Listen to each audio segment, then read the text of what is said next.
ఓర్పుతో మీరు ఉదయం నుండి ఇంచుమించుగా 10 గంటల నుండి అయ్యారు అయితే అసలు రాత్రి నిద్ర కూడా పోకపోయే ఉంటాడు. మనకున్న ప్రార్థన కానీ ఆసక్తి కానీ ఒక్కొక్కరికి 2-3 సార్లు కూడా ఫోన్ చేశారు. నేను నిన్నే చెప్పాను అయ్యాకి ఏంటంటే, అయ్యా ఆహ్వానించడం మన పని, దేవుడి ఏర్పాట్లో ఉన్న వాళ్ళు వస్తారు, ఒక రాత్రి కలవరపడకండి, వచ్చిన వారిని బట్టి సంతోషపడకండి మరి చెప్పాను. అయినా మీ హృదయం అట్లా ఉంటుంది, అందరు రావాలని మీరు చూస్తున్నారు కనుక ఇటువంటి సందర్భాల్లో మనమే అర్థం చేసుకోవాలి. మంచిది. ఈ సమయంలో మరి ఈ సేవ ప్రారంభించినప్పుడు వారికి ఉన్న కష్టాలు బాధలు చూసినటువంటి వ్యక్తుల్లో నేను కూడా ఒకడిని. మరి వారు నా దగ్గరకు వచ్చి మొట్టమొదటిగా చెప్పిన మాట ఏంటంటే, అయ్యా మేము ఏమైనా కాలం అంతా ఈ జాగారం ప్రాంతంలో మేము సేవ చేశాము, కుటుంబాలు దేవుని సన్నిధికి వచ్చాయి, తర్వాత ఇప్పుడు వృద్ధాప్యంలో ఉండగా మమ్మల్ని వెళ్ళిపోయి కొత్త సేవ చేయమంటే మేము ఎక్కడ నడవగలము, ఎక్కడ ప్రార్థించగలము, ఏ రీతిగా మేము చేయగలము, చంటి బిడ్డల్ని వదిలిపెట్టి ఈ గ్రామానికి వచ్చి మేము ప్రయాసపడ్డాము. అయితే ఈ సమయంలో మాకు మందిరం లేదు, లేక ఈ కష్టాలని చెప్పినప్పుడు ఒక గ్రామీణ సేవకునిగా, ఒక సేవకుని కుటుంబంలో పుట్టినటువంటి బిడ్డగా నేను బాగా ఎరుగుదును కనుక నేను ఆ సమయంలో వారికి ఒకే మాట చెప్పాను, క్రీస్తునందు నీ ప్రయాసం వ్యర్థం కాదు, దేవుడు తప్పక కార్యం చేస్తాడు, ఎవరు నిలబడినా దేవుడు మన పక్షాలు ఉన్నాడు, మనం కూడా బలహీనులను బలపరచడానికి, ధైర్యం చెరిన వాడికి ధైర్యం తీసుకొని రావడానికి, కృంగిన వారిని లేవనెత్తడానికి యేసయ్య మన కోసం వచ్చాడు కనుక మీరు మీ సేవా పరిచర్య యేసయ్య రాకడ వరకు కొనసాగాలని వారితో మాట్లాడి యోగ్యత ధన్యత ప్రభు నాకు ఇచ్చాడు. మరి అదే సమయంలో ప్రియ తల్లి గారు వారంతా కూడా ఏడ్చారు, కన్నీళ్లు పెట్టి ఏడ్చారు. ఈ రోజున ఇంత గొప్ప సంతోషకరమైనటువంటి ఈ స్థలంలో మరి కొంతమంది ప్రభుని రక్షకునిగా అంగీకరించి వారిని ప్రభువులో నడిపించడానికి మరి దేవుడు ఒక గొప్ప కృప ప్రణాళిక ఏర్పాటు చేశాడు కనుక వారి జీవితాన్ని బట్టి నేను ప్రభు నామాన్ని స్తుతిస్తున్నాను. ఇంకా ఆయుర ఆరోగ్యాలతో ప్రభువు 2వ రాకడ వరకు ఇక్కడ ఉన్న వారిలో ఏ ఒక్కరి సంఖ్య తగ్గకుండా నానాటికి అభివృద్ధి చెంది ఆయన 2వ రాకడ వరకు మనం ఆశీర్వదించబడుతున్నాం. సమయంలో సంఘంలో ఉన్న బిడ్డలకు చేరిన దైవ సేవకులందరికీ అందరూ అమేజింగ్ వండర్ఫుల్ వాక్య భాగాలని శుభాలను మీరు తెలియపరచారు. సమయం చాలా విలువైంది. అయితే ఒకటి సేవకులకి చెప్పేటువంటి మాట, రెండవది విశ్వాసులకు చెప్పేటువంటి మాట. దేవుని పరిచర్యలో ఎప్పుడు సుఖం అనేది ఈ రోజుతో అయిపోయింది అనేది మనం తలచడానికి మాత్రం లేదు. ఒక లోక సంబంధమైనటువంటి స్టాలిన్ అనబడే ఒక విప్లవకారుడు అంటాడు, ఏమంటాడంటే పోరాడితే పోయేది ఉంది బానిస సంఖ్య తప్ప.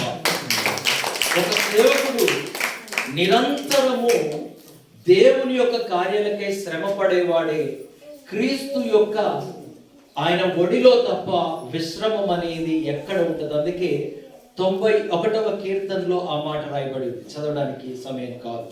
రెండవదిగా సేవకులకి స్వాస్థ్యం ఆయనే గనక ఆయన పైన మనం ఆడుకున్న కొద్ది పెద్ద కుప్ప మీద నుండి దీనులను పైకి లేవనెత్తువాడు ఆయన కనుక ఆయన వైపు చూసిన ముఖములు ఎప్పుడు ఎక్కడ సిగ్గు పడలేదు, పడవు కూడా.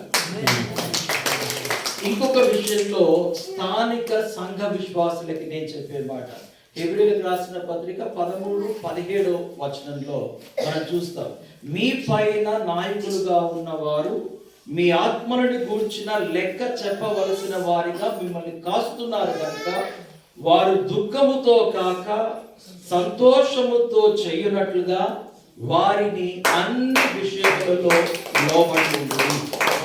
Spirit of humbleness, obedience, it is a foremost important thing in our believers life. మన యొక్క విశ్వాస జీవితంలో దైవ సేవకుడు ఎన్నో త్యాగాలను చేసుకుంటాడు. అది వర్ణనాతీతం, చెప్పడానికి కూడా కాదు. ప్రాముఖ్యంగా ఇటువంటి వయస్సులో అనుభవాలు, మంచి విప్లవాల్లో ఉన్నటువంటి వారి యొక్క గాత్రము చాలా విలువైంది.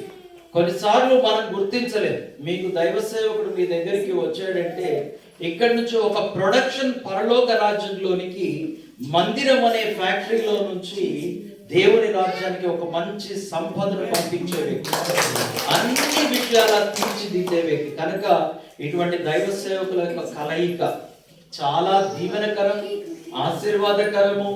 ఇంకా సేవకులు అందరూ కూడా ముందుకు వెళ్ళాలని ప్రభు యొక్క ఆసక్తిలో మనం ఉన్నా కొలది దేవుడు ఆశీర్వదిస్తాడు, దీవిస్తాడు. నేటి వాక్య భాగాన్ని అందించినటువంటి ప్రసంగ ప్రపూర్ణ సురేష్ అయ్య గారు చక్కటి సందేశాన్ని ఇచ్చారు. రంజిత్ గారు ఇక్కడ మరి స్థానిక సంఘాన్ని నడుపుతున్నారు. ఏ విషయంలో దిగజారక, ఏ విషయంలో కలత చెందక అన్ని వస్తాయి. పెరుగుట విరుగుట కొరకే విరిగింది, పెరిగే సమయం కూడా వస్తుంది. ఇంగ్లీష్ లో ఒక సామెత ఉంటుంది, I'm not going to preach, I'm not going to extend my words. కానీ ఒక మాట ఇంగ్లీష్ లో ఏముంటదంటే రివర్ నెవర్ ఫ్లో రివర్స్ అని ఉంటుంది. ఒకసారి దాటి వెళ్ళింది మళ్ళీ రాదు, అది అయిపోయింది, ఇట్ హెస్ గాన్. మరలా నూతనమైన కోణంలో దేవుడు నడిపిస్తాడు. చివరి వరకు నమ్మదగిన దేవుడు కనుక ఆయన నమ్మకాన్ని బట్టి మనం ముందుకు వెళ్దాం. ఇటువంటి జన్మదినాలు కామసాయి గారు మరి అమ్మగారు ఎన్నో జరుపుకోవాలి. అంత మాత్రమే కాదు, ఇటువంటి వయస్సులో ఉన్నటువంటి వారందరినీ గౌరవించాలి, వారి దగ్గర నుంచి అనుభవాలు నేర్చుకోవాలి, చిన్న చూపు చూడకూడదు. ఎందుకంటే ఇశ్రాయేలీలకు దేవుడు ఇచ్చిన కట్టడ నీ తరతరముల వరకు దాన్ని బోధించాలన్నది. అమ్మ మీరు కూడా అనుభవాల నుంచి మాట్లాడితే మాలాంటి వాళ్ళు నిలబడతారు. దేవుని మహిమ కొరకు వాడబడే అవకాశాలు ఎక్కువగా ఉంటాయి కనుక సమయాన్ని సద్వినియోగపరచుకోవాలని ప్రభు పేరిట ఈ యొక్క చిన్న కృతజ్ఞత మాటల్ని నేను చూస్తున్నాను. Thank you. ఈ సమయంలో కేక్ కటింగ్